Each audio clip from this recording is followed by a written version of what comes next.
Udah. Lagi ya.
Landscape aja. Pasir. Oh ya udah.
Bismillahirrahmanirrahim. Assalamualaikum warahmatullahi wabarakatuh. Selamat siang Bapak Ibu. Gimana nih kabarnya? Semoga selalu sehat dan selalu dalam lindungan Allah Subhanahu Wa Taala. Nah, kita sekarang pertemuan yang kedua nih tentang penyuluhan online. Kalau disingkat itu kita punya inovasi onsite, obrolan seputar kesehatan terkini. Nah, materi kali ini yaitu tentang mengenal DBD dan cara pencegahannya.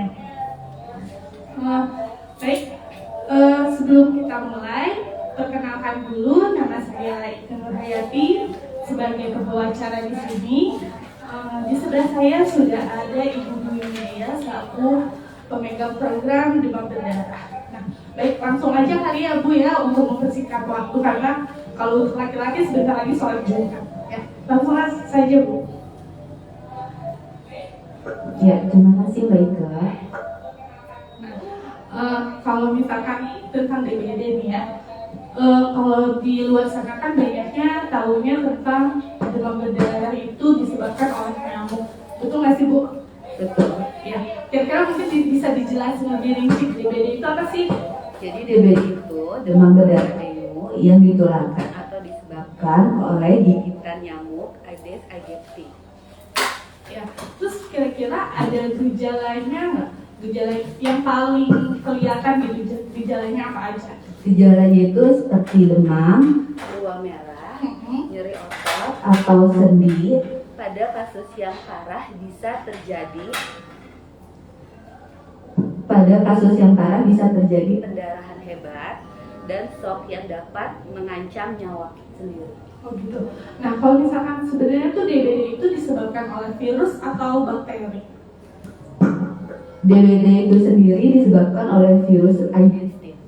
Oh gitu.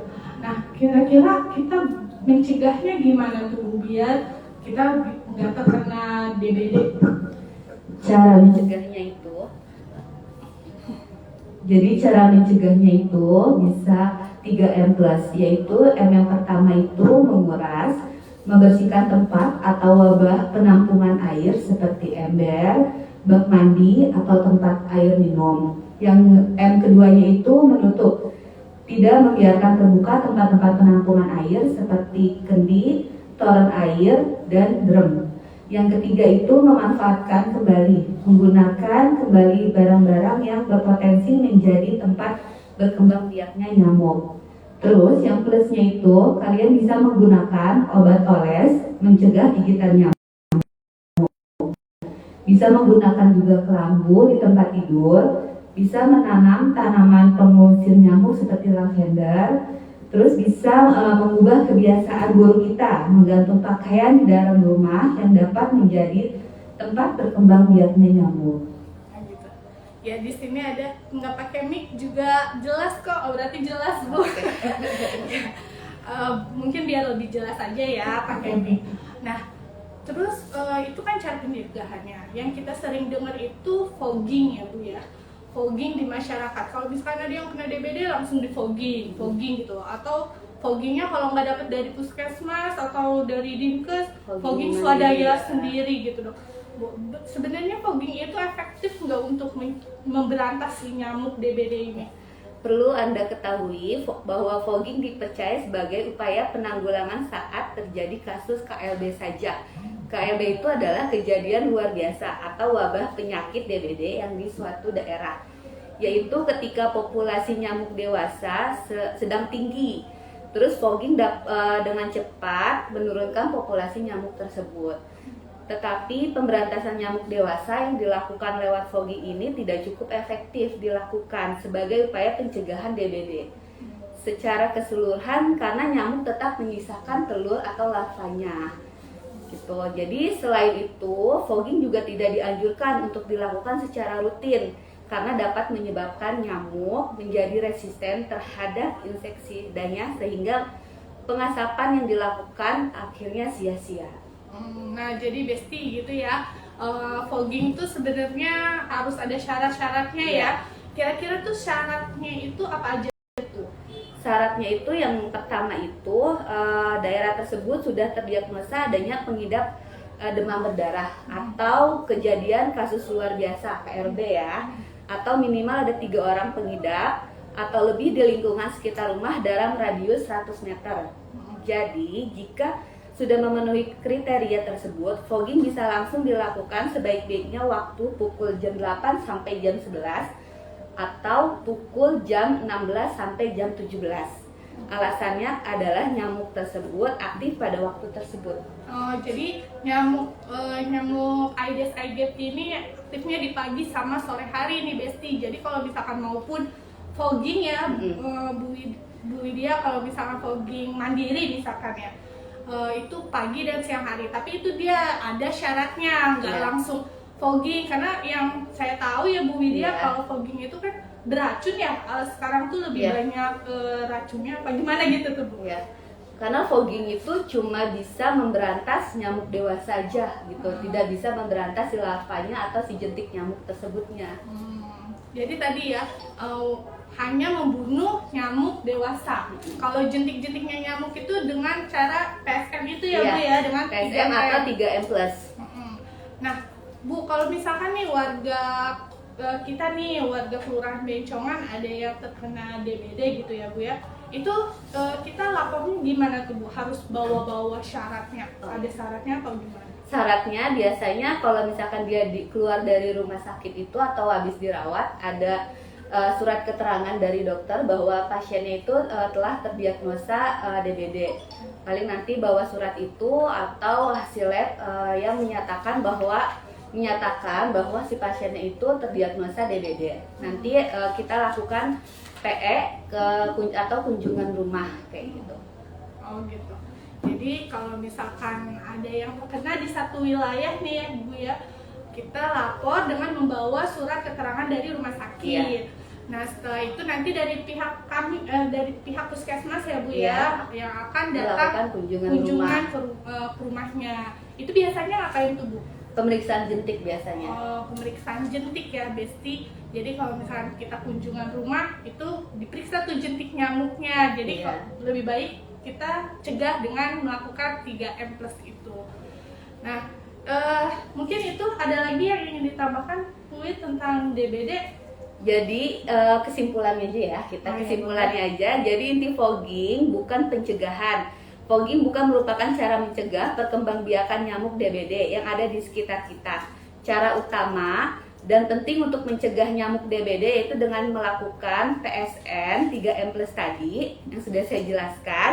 Selain itu, fogging hanya mematikan nyamuk dewasa saja, sedangkan telur dan jentik nyamuk tersebut tidak akan mati dengan fogging, namun akan tetap hidup dan berkembang menjadi nyamuk dewasa dalam 2-6 hari.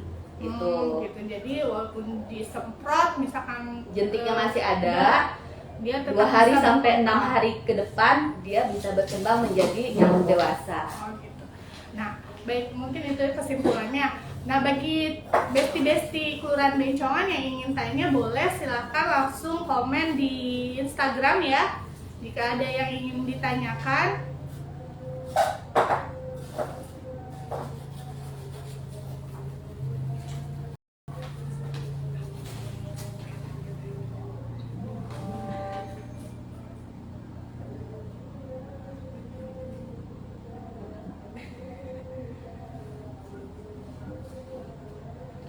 Nah, jadi gitu ya teman-teman, lebih ditekankan ke PSN. Iya, PSN. Nah, terus juga perilaku hidup bersih dan sehat. Nah, Iya. nyambung deh ke Promkes nih ya. Perilaku hidup bersih dan sehat. Jadi kita harus selalu melakukan PSN minimal 1 minggu sekali Iya. kali ya Bu ya. Ini kerja bakti ya. Kerja bakti mungkin di wilayah bilang sama RT RW-nya ya untuk selalu gotong royong atau kerja bakti untuk membersihkan lingkungan-lingkungan di sekitar wilayahnya. Dan juga yang saya pernah dengar tuh Bu Wit, katanya nyamuk Aedes aegypti itu dia lebih sukanya di air yang bersih. Iya. Itu tidak bukan di got-got ya, maksudnya ada yang waktu kita sempet ya. Iya. Masih itunya tuh kalau di got itu menyebabkan nyamuk-nyamuk itu berkembang. Mungkin iya nyamuknya berkembang ya Bu. Tapi kalau untuk Aedes aegypti dia lebih suka di air yang Nyamuk DBD tersebut berkembang biaknya di air bersih biasanya. Jadi di air-air yang bersih ya. Oke, teman-teman, gimana, ada yang ingin ditanyakan?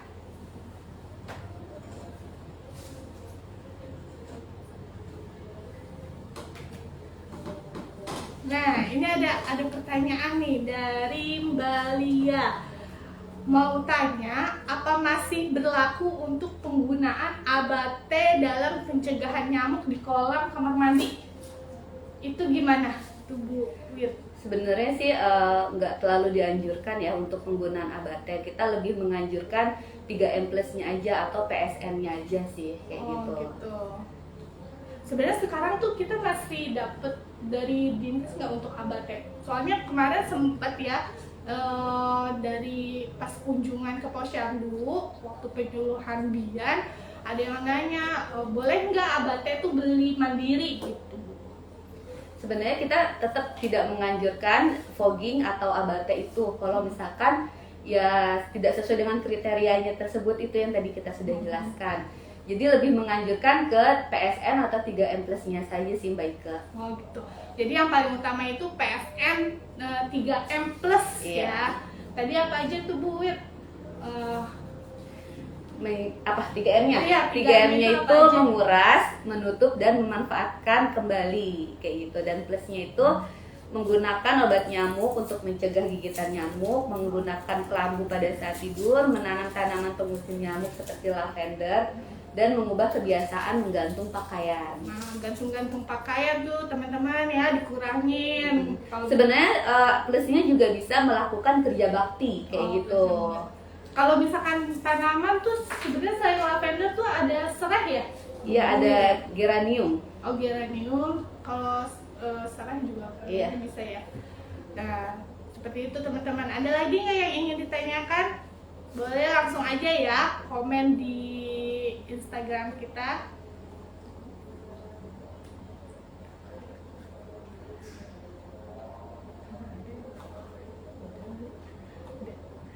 Oke, gimana teman-teman, sudah jelas tentang pembahasan kita tentang DBD dan cara pencegahannya. Tadi sudah dibuat kesimpulan ya sama Bu Widya bahwa fogging itu tidak kurang bermanfaat atau sia-sia jika kita melakukannya secara mandiri. Jadi syaratnya itu memang harus ada yang terkena di satu wilayah atau terjadi KLB minimal 3 orang. Iya. Ya, minimal 3 orang itu bisa diajukan untuk fogging, dan itu minimal foggingnya itu ke puskesmas ya. Iya. Mengajukannya jangan mandiri, karena Iya. mandiri itu lebih banyak bahan beracunnya ya Bu ya. Dan fogging juga dapat dilakukan sama tenaga ahli sih sebenarnya yang mengerti gitu. Ya, harus dilakukan oleh tenaga ahli seperti itu ya. Nah, terus tadi untuk mencegahnya kita harus tetap melakukan PSM dengan cara 3M+ yang sudah dijelaskan oleh Bu Widya. Tentunya 3M PSM ini, pemberantasan sarang nyamuk, itu tidak jauh dengan perilaku hidup bersih dan sehat ya, dimana kita harus memang selalu berperilaku hidup bersih dan sehat, bukan hanya di zaman-zaman kita lagi ada wabah penyakit apa kita harus baru sadar untuk berperilaku hidup bersih dan sehat, tapi memang kalau misalkan di rumah kita walaupun aman-aman aja, tidak ada yang sakit, kita tetap harus melakukan pola hidup bersih dan sehat. Mungkin itu aja dari kami, kurang lebihnya mohon maaf.